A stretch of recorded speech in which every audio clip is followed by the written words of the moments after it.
Jeff with Radical Honesty, and I'm on the subject of why pastors want to leave the ministry, or why it's so hard to pastor a church. In a recent Barna poll, they observed that 38% of pastors have considered leaving the ministry this past year. This is, I think, November 2021. Now, 38%, that's a high number. Yeah, but the jump from the previous poll was only at 29%. So it's like a 30% increase with the isolation and the medical sort of crisis that is occurring in this world.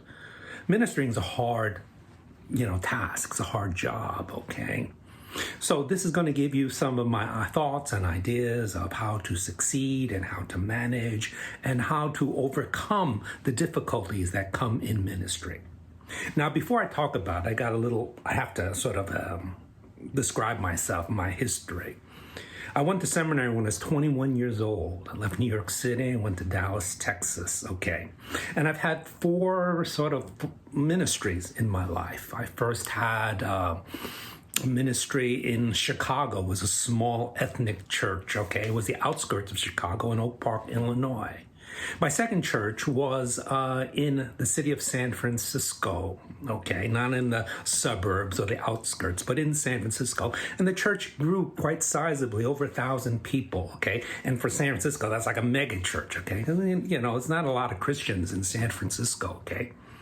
Then I taught in a seminary for over 10 years, full-time. I was an associate professor of systematic theology, but I also taught preaching. I also taught Old Testament, okay? And then my final ministry was pastor equipping at a church in Palo Alto, okay? So I've had 4 ministries over, I guess, almost 40 years now. And I've been across the United States, from New York City to Texas, Bible Belt to Midwest to the Bay Area.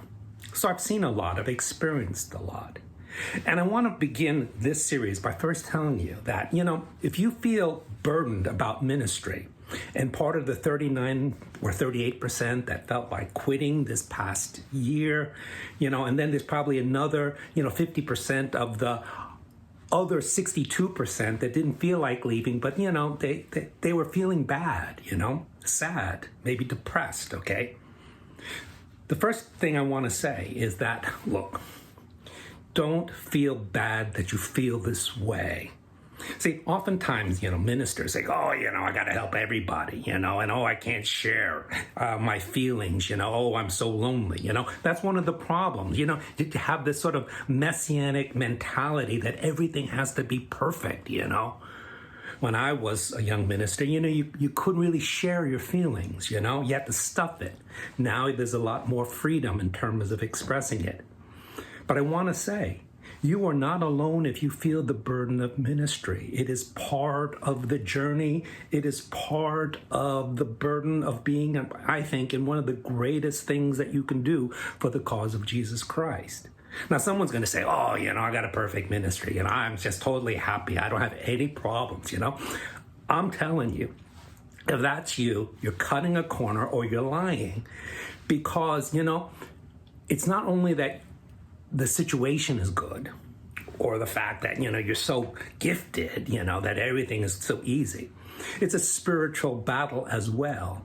And if you are doing a really great job for Jesus Christ, the way that Jesus wants you to do, you can guarantee that there will be hindrances and attacks by the enemy, Satan himself, because he doesn't want you to succeed in ministry.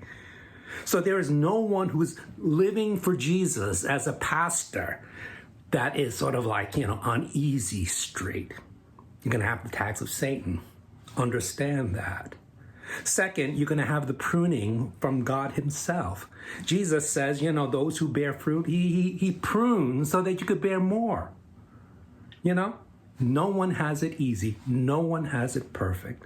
On top of these things, there is a natural sort of tendency to be, wanting to make a name for yourself and, be big. And then there's the realization that we live in a post-Christian society now, and churches are closing down. And there's, it's not a hot sort of movement anymore in America.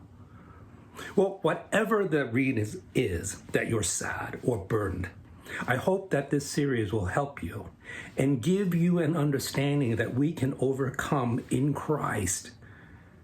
Not to remove all the sadness and difficulty, but to triumph over them and to change and to become more like Jesus Christ.